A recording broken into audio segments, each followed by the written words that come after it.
Blue Bloods shocker. Frank discovers hidden connection to son's killer. Frank, Tom Selleck, faces a moral dilemma on tonight's Past is Present episode of Blue Bloods when he discovers that an NYPD officer named Mike McFadden, to whom he's about to give a commendation, actually lied his way onto the force. And it's worse than that. McFadden is actually the son of former NYPD detective Sonny Malevsky, Michael T. Weiss, the man who murdered Frank's son Joe. To use a few cliches here, Frank has to consider if he believes that the apple doesn't fall far from the tree or if maybe Mike shouldn't have to pay for the sins of his father.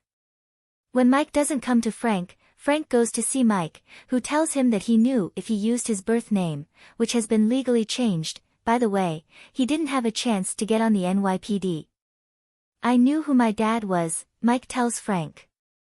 That's why I lied. Sonny Malevsky, in addition to being an NYPD detective, was the leader of a criminal fraternal organization known as the Blue Templar.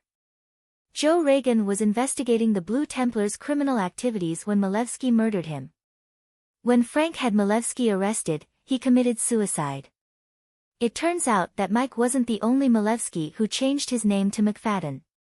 Several of his family members had made the switch to seem more American and were members of the NYPD in good standing. I wanted to be one of the good people who have worn the uniform, Mike explains.